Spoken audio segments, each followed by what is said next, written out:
los requisitos para el diseño de muros confinados nos piden poner castillos en las esquinas, en el borde de los muros y alrededor de puertas y ventanas. Entonces vemos que esto pues no cumplía con ese requisito.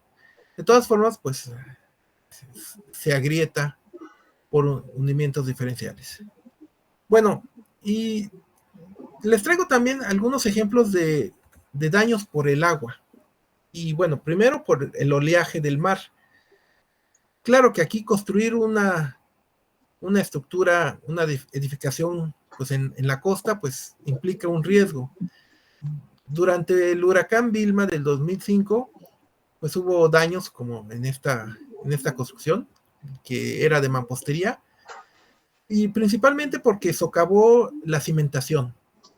Eh, Aunque las olas golpeaban contra el muro, pues no le causaron mucho daño, pero sí la pérdida de la cimentación. Y aquí hay una imagen tomada, bueno, ya días después de el paso del huracán Kena en el 2002 en Puerto Vallarta. Y aquí el oleaje sí golpeó contra la construcción y vean cómo pues destrozó y se llevó los muros de mampostería.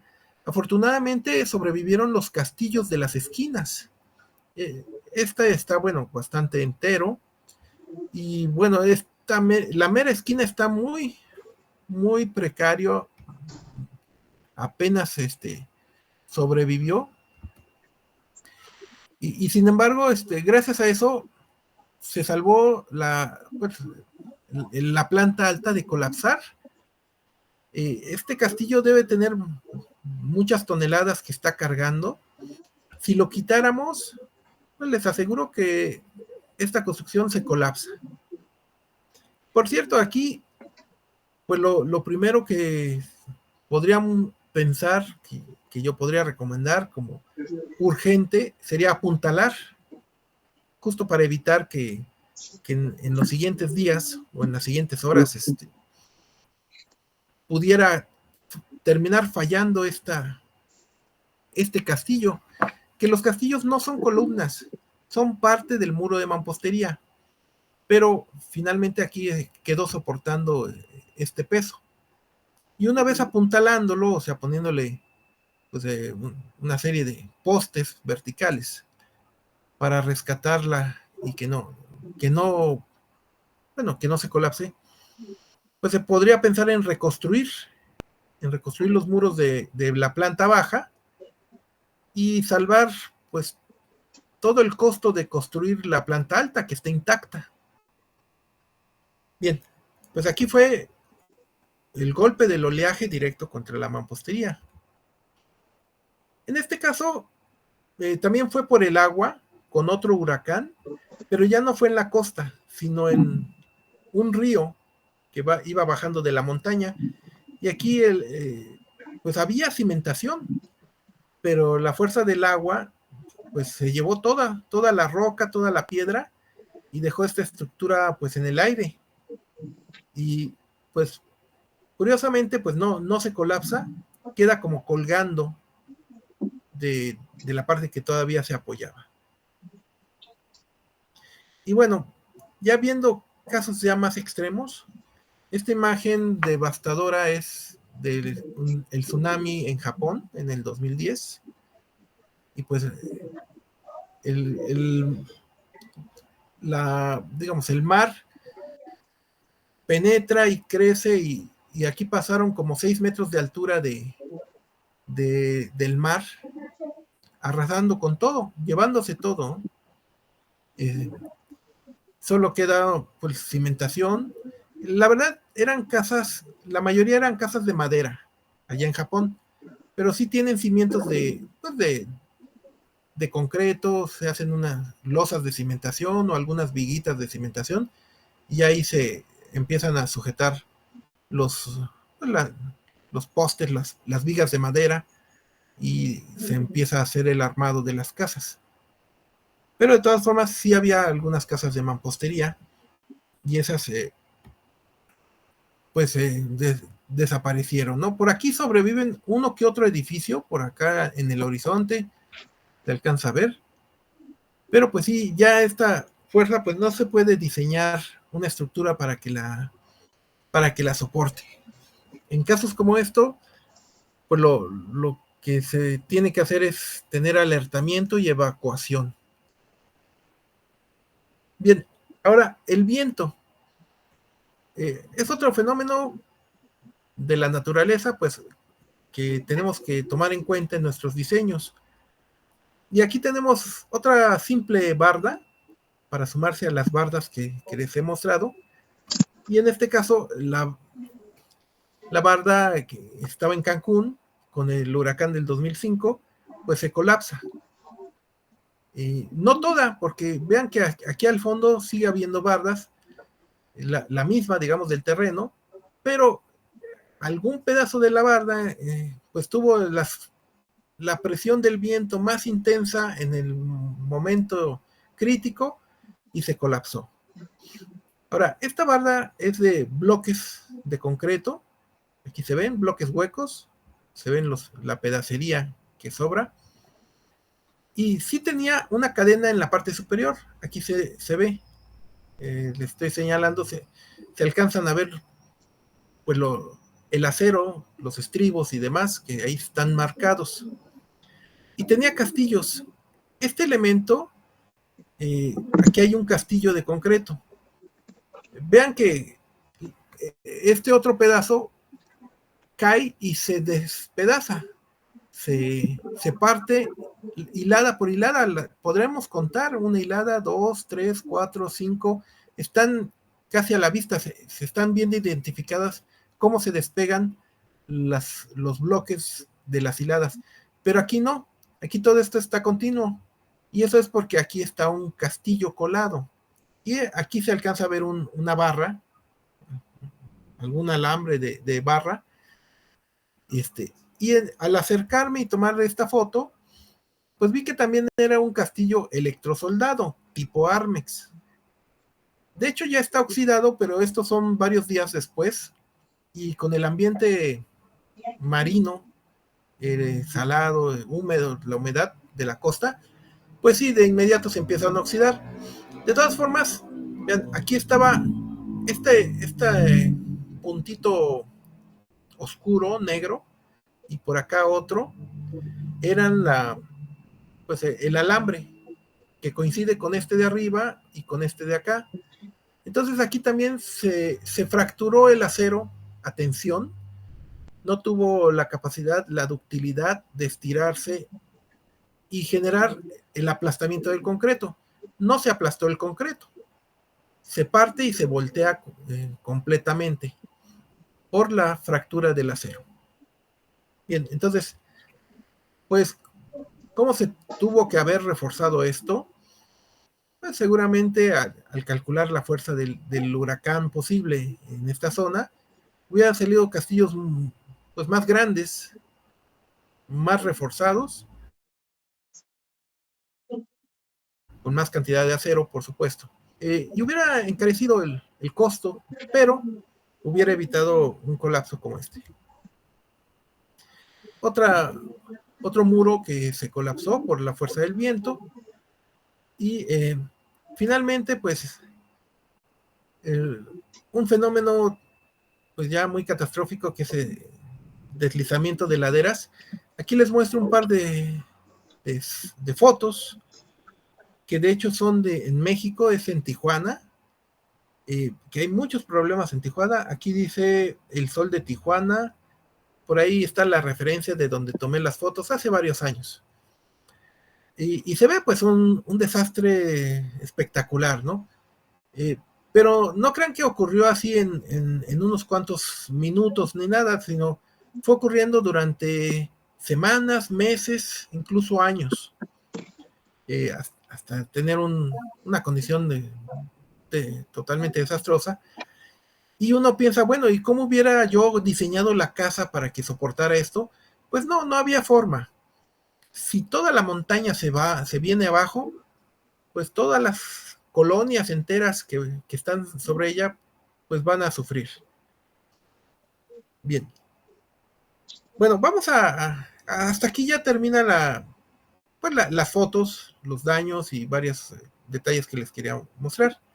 Vamos a empezar a ver algunas definiciones y ya unos conceptos, pero no sé si hay alguna pregunta hasta aquí. No, profesor. Bueno, muy bien, gracias. Les pongo características de la mampostería, ventajas y desventajas, y algunas definiciones.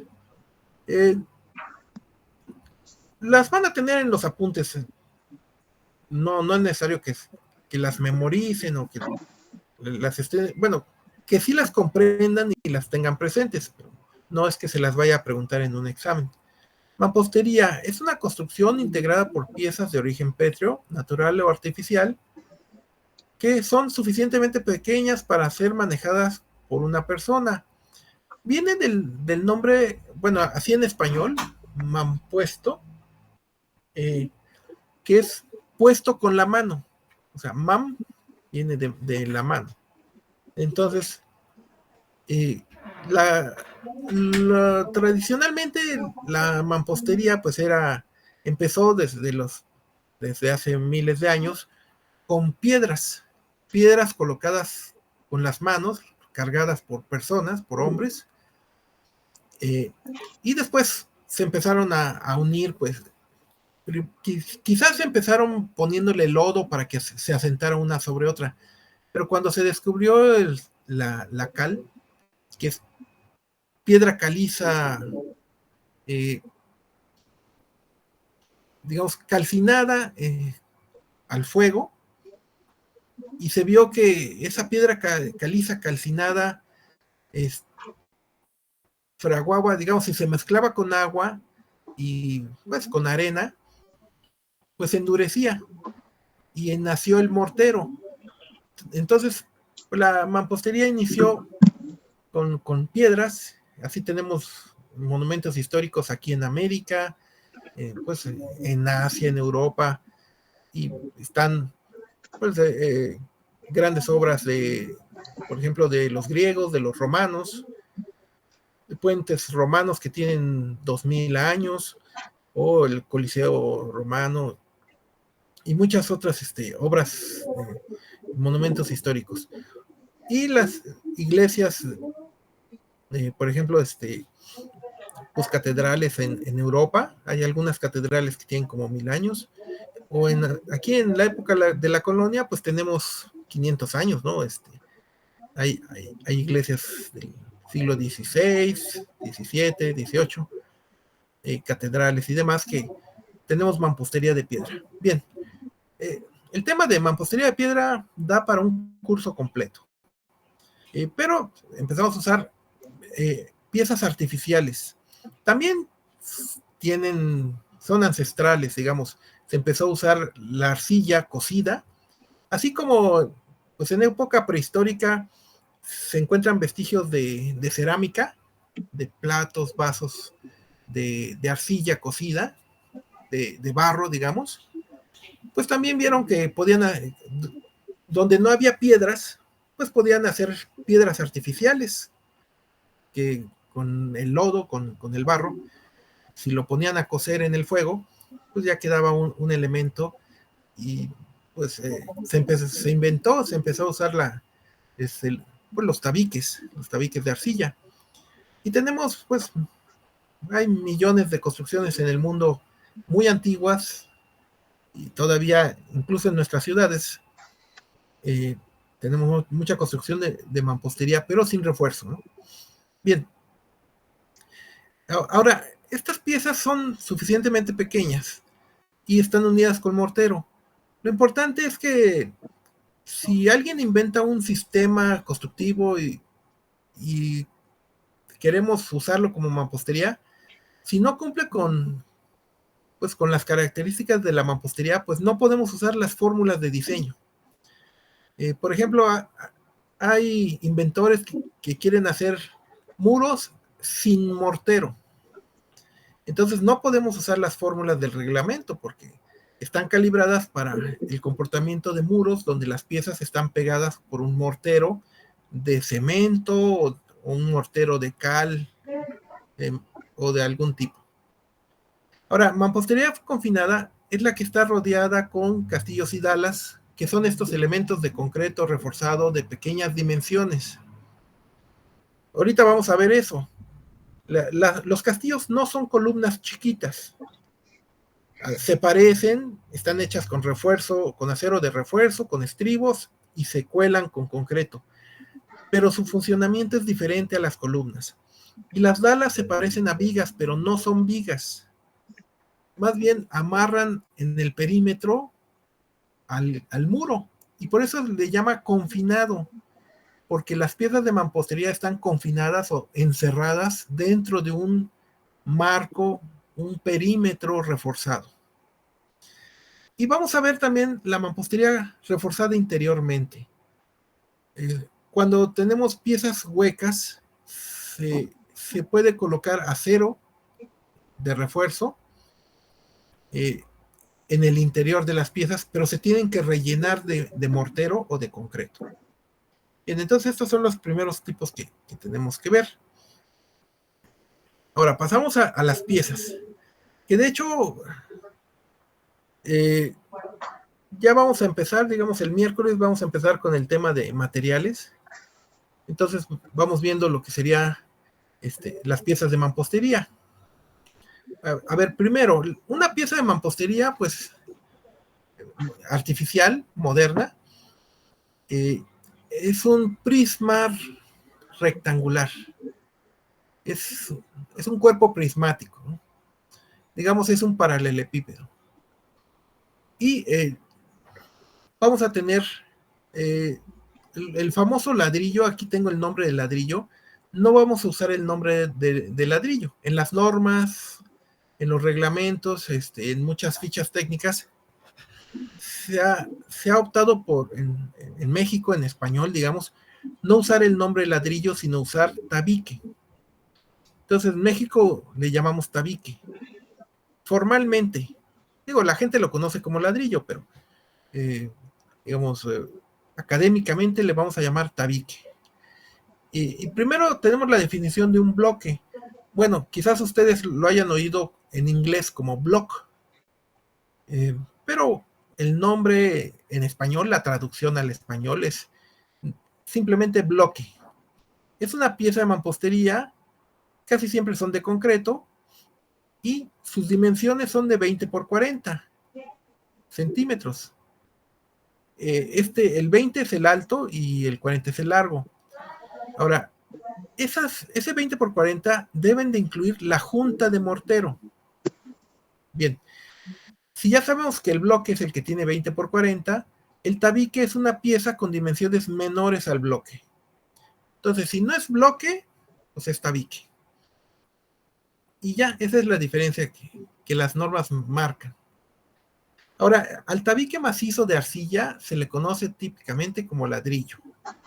Y al tabique macizo de concreto como tabicón. Bueno, aquí tengo que explicar que el concreto lo vamos a llamar esa mezcla de agregados con cemento. O sea, son los tabiques grises que hemos visto, que conocemos, ¿no?, en la construcción. El concreto es la mezcla de grava, arena y cemento. Y se mezcla con agua para que haga el fraguado, la reacción química, el mortero, el cemento. Entonces pero tienen una arena gruesa, o sea, no le vemos gravas, no le vemos piedras grandes. Si acaso son unas gravillas muy pequeñas. Podría uno pensar que estos bloques pues son de arena y cemento. Pero entonces, la mezcla de arena y cemento, ¿cómo le llamamos? A ver, alguien que me diga. Mortero. Si no tiene grava y es arena y cemento, pues es mortero. Entonces alguien podría llamarle, oiga, pues entonces son bloques de mortero. Sin embargo, sí tiene unas granzones o unas piedritas un poco más grandes que las arenas. Y miren, el término internacional, así en inglés es concrete, en español es concreto, o en varios países le llaman hormigón, en España, en Sudamérica. Pero bueno, para nosotros el concreto va a ser cuando tenemos agregados con cemento. Y arcilla, que es el barro, y que siempre la vamos a cocer, va a ser el otro tipo de material. Bueno, típicamente tradicional, ¿qué tan tradicional? Digamos, pues desde hace siglos, unos cuantos siglos, se manejaban los tabiques de arcilla con esta dimensión 7, 14, 28. Pero, pues hace ya como 50 años, no sé, desde los años 70, los 80 quizás, pues dejaron de fabricar de 7, 14, 28. Actualmente se manejan de 6, 12, 24. Más o menos es el tamaño que podemos encontrar en el mercado. Quizás todavía mucha información y libros sobre mampostería hablan de la medida 7, 14, 28, pero pues esa ya no la hay. Hace décadas que ya no la hay. Hay una dimensión mínima para ladrillos, una dimensión mínima para tabicones. Bien, pero normalmente tenemos estas medidas. No son medidas rigurosas. En el caso del bloque, sí tiene que ser de 20 por 40. Pero las piezas, los tabiques pueden ser muy variados en sus dimensiones. Bueno, entonces aquí les muestro ya algunas piezas. Pero como sería un tabique macizo de arcilla, son dibujos, ¿no? Pero le puse el color, que realmente pues no es rojo, es como un anaranjado, que de hecho así tengo decoradas todas las presentaciones, hasta el logotipo. Lo tengo de color así como de la arcilla cocida. Y en cambio de estos los puse color gris. Aquí un tabique macizo pues sería un tabicón. Y también hay bloques macizos. Bueno, completamente macizos, vamos a decir, que deben de tener 39 por 19 para que den 40 por 20 con el mortero. Ahora, tenemos piezas huecas. La más común a nivel mundial es el bloque de 2 huecos. Pero hay un uso muy importante de bloques de 3 huecos. Son los más importantes, pero les voy a pasar fotos de muchas piezas más. Pero lo básico son huecos de 2 bloques. ¿Y qué pasa con los tabiques? Si son más pequeños que el bloque, pues es tabique. Entonces vean que aquí hay unos tabiques de 6, 12, 24. Aquí al ladrillo, o bueno, al tabique artesanal, no le puse medidas, porque son muy variables. Pero aquí, sí, los fabricantes de piezas extruidas de arcilla, sí manejan estas dimensiones, entonces, sí quise ponerlas. 6, 12, 24, por ejemplo, con huecos rectangulares. Con huecos circulares se usaban mucho. Ahora no las he visto ya mucho, pero pues, sí podemos encontrar. Y este es otro caso. Vean que tiene 12 y 24 en su base, pero la altura es del doble de la de 6, o sea, 12 centímetros. Este tabique, muchos fabricantes dicen que es el block de arcilla, pero ustedes ya el día de hoy ya saben que esto no se califica como block o bloque. Simplemente es un tabique con 12 centímetros de altura. Es un tabique más grande. Para que fuera bloque, tendría que ser 20 por 40, incluyendo la junta de mortero. Bien, y también tenemos piezas multiperforadas, que como ven, pues también son piezas huecas. Nada más que tienen muchos perforaciones o muchas celdas, muchos vacíos. ¿Alguna pregunta hasta aquí de este tema? No, todo bien. Bueno, entonces vamos a a seguir trabajando sobre lo que son piezas macizas, piezas huecas. Y seguimos con otra definición, el aparejo. El aparejo es el modo de disponer los tabiques, o las piezas de mampostería, cómo se acomodan. Y estaríamos usando este que se le llama así tradicionalmente aparejo cuatrapeado. Pero si quieren un término más, pues, más académico, más formal, sería a media asta. Media asta significa que la junta vertical de una hilada está a la mitad de la hilada siguiente, de la de abajo de la de arriba. Entonces es esa media asta. Entonces, ¿qué sería un aparejo a un tercio de asta? ¿A qué distancia estaría si es a un tercio? ¿A un tercio de la siguiente hilada? Así es. Digo, pero aunque se los ponga así tan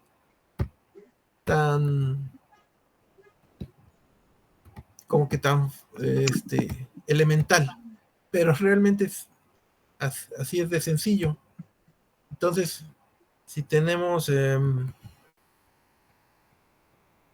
una pieza y la siguiente hilada, digamos, la desplazamos así, más o menos lo dibujé como a una tercera parte. Ahora, la norma de la Ciudad de México no dice cuál es la distancia más pequeña que se tiene que traslapar, pero hay una norma mexicana que sí pide mínimo un cuarto, y ya es muy poquito, pero acepta un cuarto de traslape. Ahora, lo que normalmente se busca es que esté a la mitad, a media asta. Bien. La hilada es cada uno de los tendidos horizontales y la junta es el lugar que ocupa el material ligante, o sea, el mortero. Y bueno, para tener esto es continua horizontal y discontinua vertical. Podríamos tener piezas apiladas. ¿Cómo sería el apilamiento? Sería si las piezas las tenemos así, una sobre otra. Ocasionalmente he visto algún muro de mampostería que las tiene así.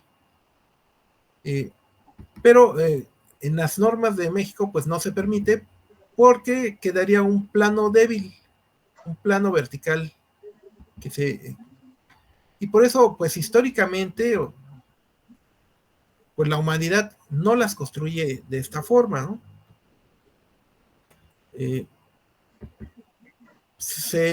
Yo creo que desde hace cientos de años o miles de años vieron que así pues podía agrietarse con facilidad y separarse y dividirse. Entonces vieron que era mejor el aparejo cuatrapeado. Les digo que sí se puede llegar a construir, pero si tiene refuerzo interior que lo una. Aún así, en México, pues si usamos las normas de mampostería, tiene que tener este aparejo. Si no, pues no podremos usarlas. Bien. Ahora, hablando de aparejos, aquí tenemos algunos casos. Hay otros nombres que aquí les estoy introduciendo. El nombre ahilo. También se le puede llamar azoga. O sea, el hilo es esta cuerda que usan los albañiles para ponerlos a nivel, perfectamente recto, digamos, de un extremo a otro, y sirve para que estén a nivel y también ir llevando verticalmente, a plomo, nuestra construcción. Bueno, entonces, con tabiques, si ponemos el tabique con su cara mayor horizontal y la longitud del tabique, su dimensión mayor, la alineamos con el muro, pues tendríamos el aparejo a hilo. ¿Qué pasa si ponemos la longitud mayor dando el espesor del muro? Pues se le llama atistón, y como el ancho La longitud es el doble del ancho. Ahí sí es una regla que siempre se usa. Entonces nos quedaría un muro del doble de ancho.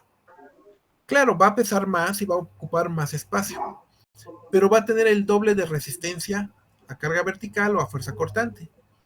Entonces a veces puede ser una solución. Si nuestro edificio de mampostería lo diseñamos y vemos que no cumple con la resistencia, podríamos hacer los muros más anchos. No le gusta mucho a los arquitectos y gastamos más material, pero es una solución factible. Y sí hay construcciones donde han puesto muros del doble de ancho. Ahora, aunque esté del doble de ancho el atizón, sigue estando cuatrapeado. Sigue teniendo la junta vertical a la mitad de la pieza de la siguiente hilada. Luego, si ponemos el muro de canto, pues se le llama o se le conoce como capuchino. Y si es de canto y a hilo, vean que estoy mezclando. De canto es que la posición esté sobre el borde, la cara más delgadita. Entonces, o digamos que el plano mayor, su cara mayor, esté vertical. Y si se alinean a lo largo de su longitud, pues sería a hilo y de canto. O también puede ser a tizón y de canto. Y luego, pues aquí otros aparejos más pues rebuscados. Este que le llama aparejo inglés tiene 2 hiladas a hilo, pues paralelas una a la otra, y la siguiente hilada a tizón.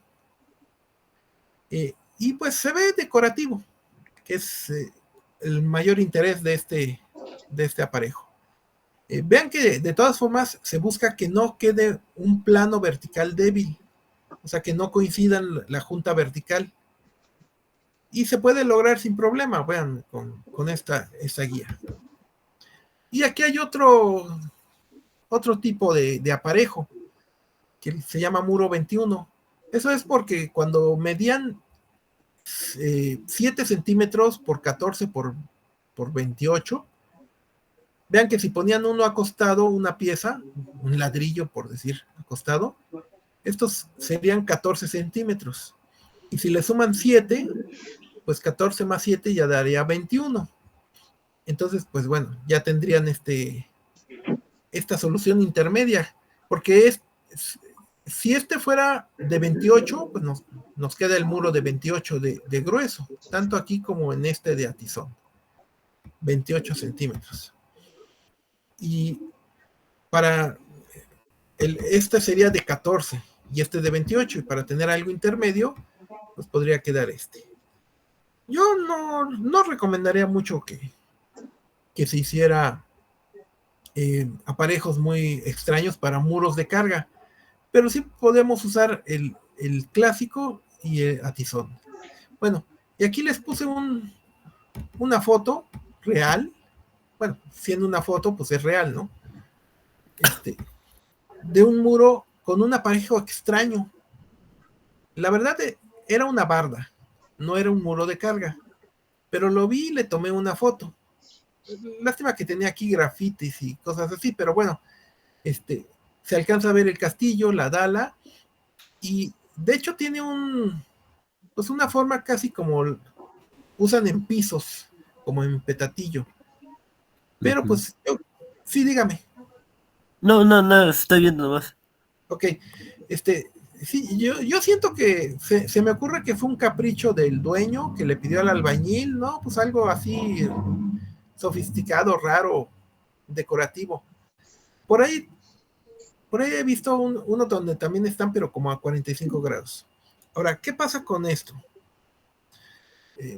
Bueno, podríamos construir lo que quisiéramos, pero no podríamos usar las normas de diseño del reglamento. Pues no están calibradas, no hay pruebas experimentales que garanticen el comportamiento de estos aparejos extraños. Entonces, pues bueno, fuera de lo decorativo, tendríamos que usar nuestros pues, muros tradicionales, y eso sí, los diseñamos y los construimos. No sé si hay alguna pregunta. Bueno. No, todo bien. Bueno, aquí les muestro aparejo a hilo.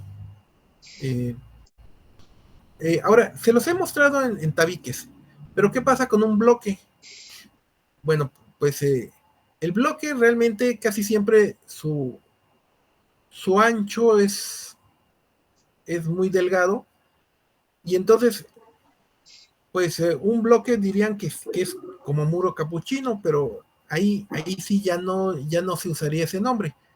Este que está aquí sería a hilo, que sería la forma normal de construir, con los huecos verticales, por supuesto, y con la cara principal de 20 de alto y 40 de largo, que ya incluye la junta.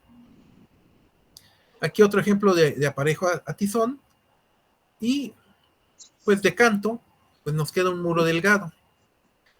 Hay que ser cuidadosos porque hay un requisito de espesor mínimo. Entonces, si quisiéramos hacer un muro estructural, probablemente no cumple el espesor si lo ponemos de canto. Pero se podría usar en un muro no estructural. Bueno, aquí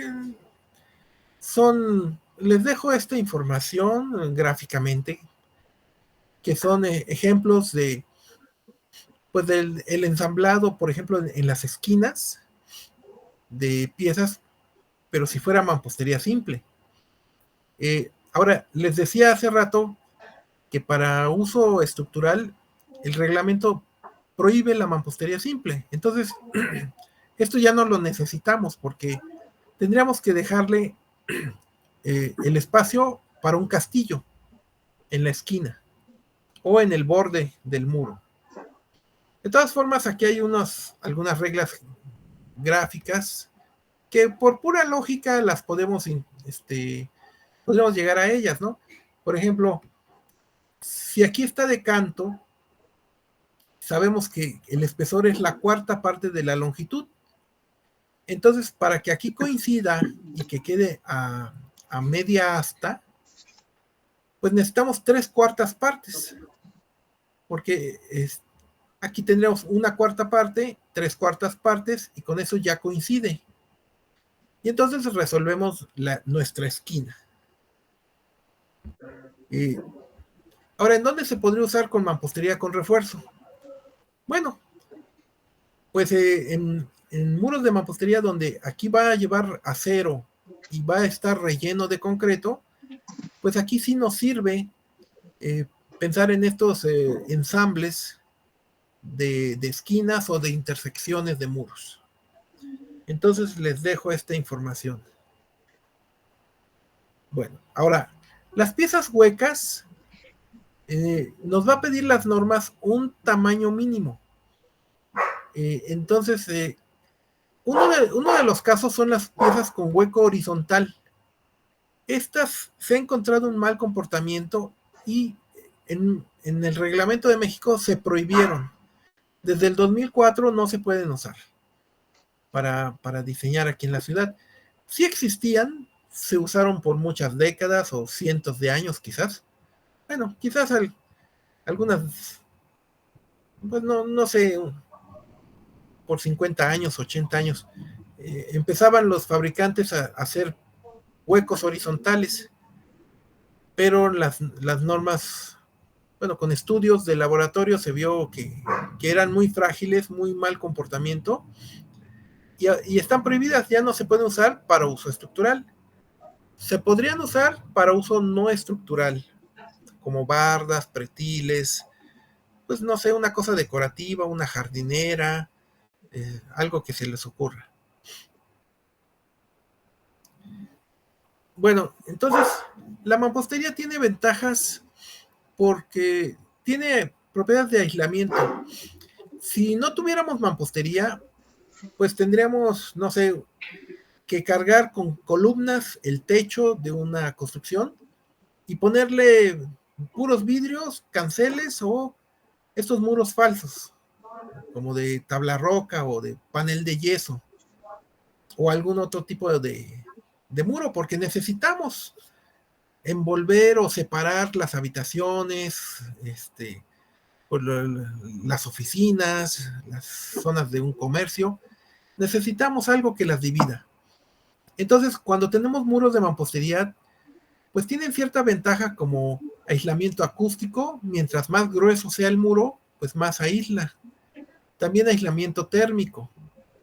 El sistema constructivo es muy sencillo, muy fácil de conocer, de usar, y contamos en los países donde usamos mampostería, pues mano de obra, en cualquier lado pueden encontrar un albañil que les pueda construir mampostería. Desventajas, pues tiene una baja resistencia a la tensión, ya lo comentamos, esa barda que se volteó y que no tenía acero, pues no va a resistir momentos importantes. Y la mampostería por sí sola tiene escasa capacidad de deformación, o sea, se deforma muy poco y se fractura.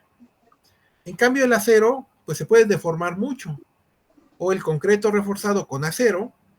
Gracias a ese acero, pues también el edificio de marcos, pues una losa o un elemento de concreto,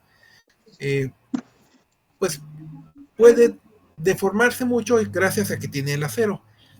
Ahora, esta desventaja no es tan grave, porque como ahora le ponemos acero a la mampostería, pues subsana ese problema. Bien, ahorita estoy viendo qué horas son, pues nos da tiempo de ver algo de las piezas. Ya les mostré algunos dibujos, aquí hay algunas fotos, esta de un catálogo de un fabricante de piezas de arcilla, y aquí fui encontrando algunas fotos de bloques de concreto, de estos grises, ¿no? Que se ven porosos. Digo, ustedes los conocen, pero de todas formas vale la pena comentar. Si ustedes cuelan una losa, una columna de concreto, pues hacen la mezcla y lo vibran, y en general pues tratan de que no queden huecos o poros. Pero aunque este material es una gravilla, una arena con cemento, su fabricación pues es diferente de un elemento de concreto. Entonces siempre pues los vamos a tener con poros, pero así se manejan, así se aceptan. Y en cambio la arcilla pues sí puede quedar completamente sólida, aunque también un tabique hecho manualmente, artesanal, pues puede tener oquedades y pequeños huequitos. Bien, pero la diferencia principalmente va a ser cuando tenemos las piezas industrializadas. Tienen mayor control de calidad que las piezas artesanales o hechas a mano. Sus propiedades geométricas y estéticas son más controladas. Hay baja variación en sus propiedades mecánicas, como la resistencia a compresión, pues como todas salen hechas con máquina, igualitas, varía poquito su resistencia. En cambio, las que son hechas manualmente, pues pueden variar mucho en la resistencia a compresión. Bien, aquí vemos, incluso vean que aquí hay un tabique con huecos horizontales. Esto ya no se permite. Hay piezas multiperforadas, esta pieza de doble altura, con doble hueco, o bueno, dos huecos grandes, aunque tiene aquí una ranura, y también las hacen con estas estrías en la cara del perímetro. Esto es para que se adhiera bien el mortero o alguna pasta para recubrimiento, porque en estas caras lisas es difícil que se pegue el mortero. De hecho, hay muchas piezas como estas que se hacen de acabado aparente, es decir, que no se recubren, sino que están hechas para que se vean, y pues son estéticas, son bonitas. Digamos que esa es la función. Y en cuanto a bloques, pues tenemos bloques de 2 huecos, como les mostré, o de 3 huecos, y con distintos gruesos o espesor. Bueno, el espesor del muro. Aquí hay un ancho más grande, otro más pequeño. Este es muy, muy delgado, es de doble hueco. Y hay algunas piezas especiales. Y bueno, también hay multiperforados. Este tiene 4 huecos y, por ejemplo, este tiene 6 huecos. Y esta que es una, también como esta, es una pieza especial para que se coloque ahí una dala, pero oculta, una dala ahogada, interna, digamos. Entonces, visto por fuera, parece que es un muro con puras hiladas de bloque, pero a cierta distancia o en ciertas posiciones puede tener refuerzo horizontal, oculto. Bien, miren, lo siguiente va a ser un poco platicarles de cómo se fabrican, pero por el horario que veo, lo vamos a dejar ya para el próximo miércoles. Entonces, me quedo aquí el día de hoy y les pregunto si un comentario.